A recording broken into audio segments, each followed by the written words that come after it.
Hi, Oddings. Welcome to Stories with Sapphire. I'm your Ate Sapphire.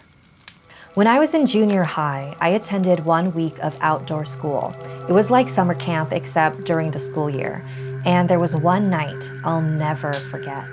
The sun had already disappeared and we were walking through an area far from the campgrounds that we had never explored yet.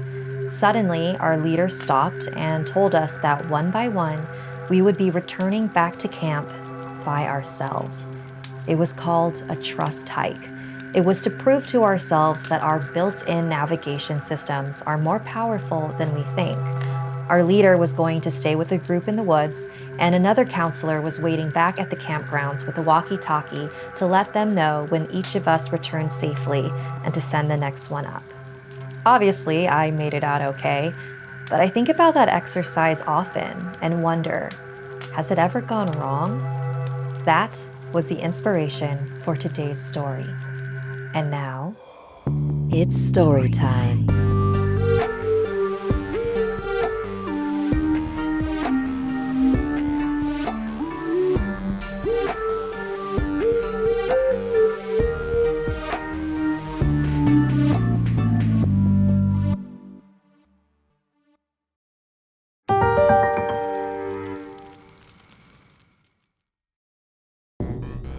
Alexandra was so excited to finally become a summer camp counselor. It had been her dream since she went to camp years ago. Getting paid to be outdoors and boss kids around, how could she pass that up? It was the final day of training, and she and her leader, Gu, were hiking in a part of the campground she had never been to. Gu stopped very suddenly and turned to Alexandra. "All right, newbie, this is the final test before you officially become a counselor. It's time for the trust hike." Alexandra couldn't help but smirk at Gu's attempt at being serious. "We are officially off the campground map you were given. I hope you were paying close attention while we were walking because you will now need to find your way back to the mess hall by yourself with nothing but this." She handed her a flashlight and took Alexandra's phone. Alexandra looked up at the horizon. The sun was already mostly hidden. She was not comfortable with this. "Seriously? I have no idea where we are."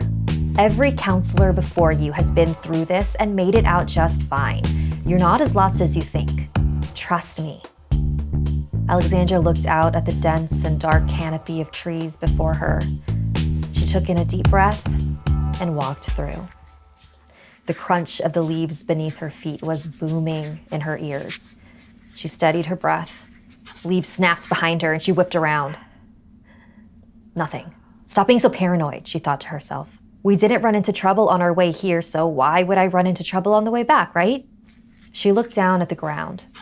So far, the path was pretty clear. She could do this, she continued to reassure herself. They wouldn't let me do this if it wasn't safe. Her confidence faded when the path beneath her disappeared. Did they pass that log in that tree before? Or maybe they came from the right through that small opening. Alexandra's head began swirling with second guesses. Her flashlight flickered. She smacked it repeatedly until it went completely black. Something grabbed her from behind. "Gotcha!" Gu's voice echoed throughout the forest, her face illuminated from beneath. She couldn't stop laughing. Oh, what is wrong with you? "You really thought I was gonna send you back alone? Messing with our noobs is the real counselor tradition. Come on, let's head back together." Alexandra playfully smacked her again, and they continued to walk. Gu led them past the tree with the log. Alexandra sighed. She would have definitely gotten lost if this was a real challenge. After about half an hour, Gu stopped. "What's wrong?" "I think we're lost."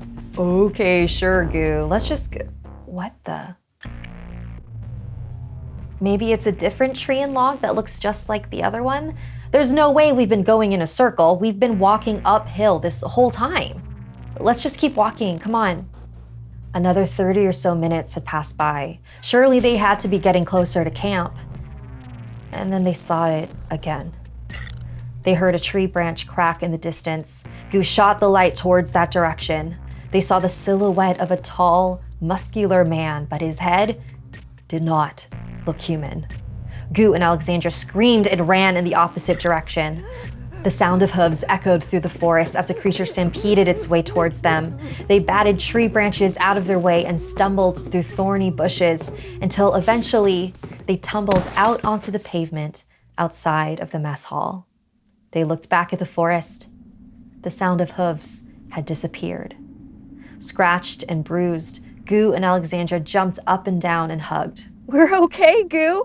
We're okay. We're okay. Alexandra!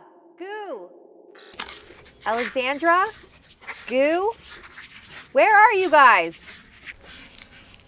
Goo? Oh my God. We're okay, Goo. We're okay. We're okay, Goo. We're okay. We're okay. We're okay. In Filipino folklore, there is a creature known as a Tikbalang. It has the body of a muscular man with the head of a horse.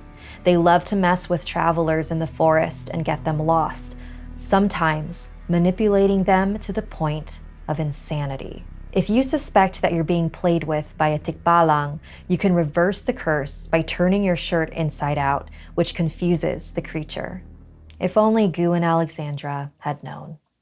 If you don't want to get mauled by a tikbalang, like this video and subscribe to my channel. Submit your own stories to storieswithsapphire@gmail.com. For more spooky, supernatural, and spiritual stories, listen to the Stories with Sapphire podcast wherever you listen to podcasts. If you like what you saw and would like to support this independently run show, head over to patreon.com/storieswithsapphire. Until we meet again, sleep tight.